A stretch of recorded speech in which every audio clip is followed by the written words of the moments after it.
douche froide que j'ai commencé hier. Donc je l'avais fait à un moment donné et hier je suis tombé sur le podcast de Wim Hof avec Jordan Peterson.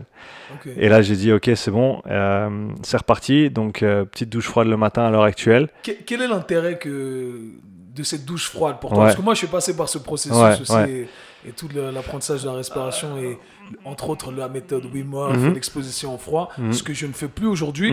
Mais je trouvais intéressant d'avoir ton point de vue sur le pourquoi tu fais ça. Déjà ça réveille.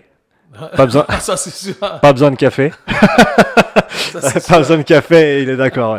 Donc ça, c'est la première chose. La deuxième chose, est qu'il l'a très bien dit dans le podcast que j'ai écouté hier. Et donc, si jamais, pour ceux qui sont intéressés, c'est le podcast de Mikhaila Peterson, qui est la fille de Jordan Peterson. Jordan Peterson et Mikhaila Peterson parlaient avec Wim Hof sur le podcast. Et la façon dont il l'a expliqué a vraiment résonné avec moi dans le sens où on pense à ce qu'on fait à la salle. On va lever des charges pour, en gros, faire en sorte qu'ensuite, c'est pas nécessairement l'objectif premier, mais un des byproducts de ce qu'on fait à la salle, c'est que la vie de tous les jours va être plus facile du fait que notre rendu maximal ou absolu, il est beaucoup plus haut. Le plafond de performance est beaucoup plus haut. Et je pense qu'il en va de même pour tout ce qui est de la chaleur, la température en général, donc le froid. Quand tu t'exposes à du froid de manière fréquente, eh ben, ton corps, il va les températures normales auxquelles on est confronté tous les jours, qui sont assez tranquilles ici en Suisse, eh ben, elles vont être encore moins stressantes, entre guillemets, parce que le froid, c'est le stress. Le froid, c'est un stress. La respiration que Wim Hof propose, c'est un stress aussi, parce qu'on parle d'environnement hypoxique et hypercapnique, donc peu d'oxygène et beaucoup de CO2. Donc tout ça, c'est des stress en tant que tel. Le corps réagit, le corps s'adapte au stress. Et donc pour moi, ça a du sens que si tu t'exposes à des stress plus ou moins intenses, tu vas avoir une adaptation positive dans ce sens-là qui va faire que dans la vie de tous les jours, les choses de tous les jours vont être, on va dire, encore plus facilement gérables que d'habitude. Si ça a du sens. Donc il y a bon, bien entendu, il y a cette adaptation physiologique dont tu parles, mais c'est cet aspect mental aussi derrière que tu essaies de créer, quoi. Il y a définitivement, et ça c'est le sujet dans lequel je suis maintenant, c'est la respiration. Et ça c'est vraiment un peu le paradoxe de la respiration qui est autonomique et volontaire à la fois, suivant comment on le prend. On respire sans y penser, mais si on décide de respirer d'une certaine manière, on peut le faire également.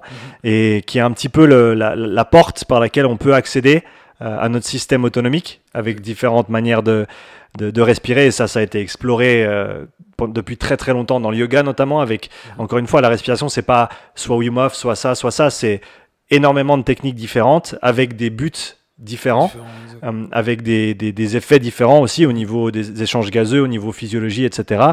Au niveau psychologique aussi, au niveau mental, au niveau du système nerveux, système autonomique que j'ai mentionné avant. Donc il y a toutes ces choses-là. L'aspect mental pour moi c'est assez difficile dans le sens où j'ai beaucoup de peine à m'arrêter, à arrêter de penser, à arrêter de faire. Donc comme tu disais, I need a holiday, et je suis pareil. Et je pense que le parallèle que je faisais dans ma tête quand tu parlais de j'ai besoin de vacances et c'est dur de s'arrêter, pour moi on en revient un peu à, et ça c'est définitivement le cas pour moi, le gars qui est tout le temps à 80%, plutôt que d'avoir des moments à 100% et des moments à 40%. Et vraiment des moments où tu peux vraiment lâcher prise, te relâcher et profiter de vraiment arrêter de tout le temps vouloir faire et produire, etc.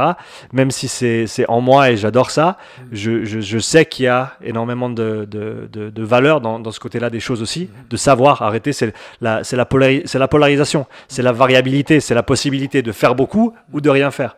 Et à mon avis, c'est tout aussi important que quand moi je coach mes athlètes, de leur dire voilà, ce jour-là c'est un jour de haute intensité parce que tu as l'entraînement de rugby ce soir, donc tu vas à la salle à midi, ça va être une grosse séance de jambes par exemple, bas du corps. Le soir tu as l'entraînement rugby, par contre ton mercredi, soit tu vas à la piscine, soit c'est une petite séance tranquille, soit tu te mets sur un vélo, tu pédales, quelque chose comme ça. Donc vraiment pouvoir polariser ça, et je pense qu'il y a énormément de bénéfices à faire de même pour sa propre personne en termes d'activité. Donc c'est quelque chose vers lequel je tends, mais avec lequel j'ai beaucoup de peine.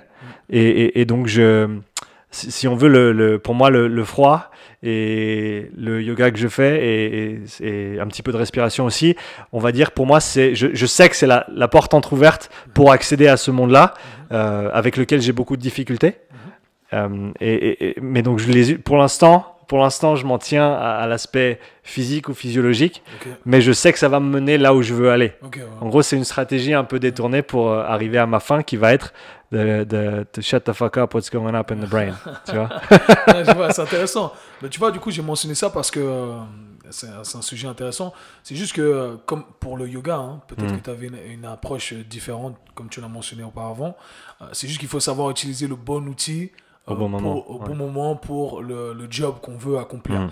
Et le problème que je vois aujourd'hui dans l'industrie du fitness, c'est qu'en fait, on voit ces outils et on les utilise à tout voir. Et on ne sait plus vraiment pourquoi on utilise quoi. Et c'est un peu mon plus grand discours. Et des fois, je suis pas compris par les gens parce qu'ils vont dire « Ah, t'aimes pas le yoga ». Non, c'est pas ce que j'ai dit. J'ai dit que le yoga, il est bien pour ça. Tu peux l'utiliser pour faire ce job. La respiration, ce type de travail de respiration, parce qu'il y en a plusieurs, il est bien pour ce type d'accomplissement. Et c'est ce qu'il faut comprendre. Mais le problème, c'est qu'on a créé justement ces méthodes auxquelles on se marie. Et après, voilà, on veut utiliser ça pour tout. Et j'utilise ce camp-là, j'utilise ce camp-là. Et quand tu décides de ne pas faire partie d'un de ces camps, eh bien, on interprète ton message en disant « Ah, t'es contre nous ». Non, moi, je suis contre rien du tout. Et c'est un peu c'est ce que je voulais aborder, en fait. Et c'est ce que je trouve intéressant, c'est que tu connais la physiologie des choses derrière ce que tu fais. Et ensuite, ça te permet de mieux ajuster au quotidien.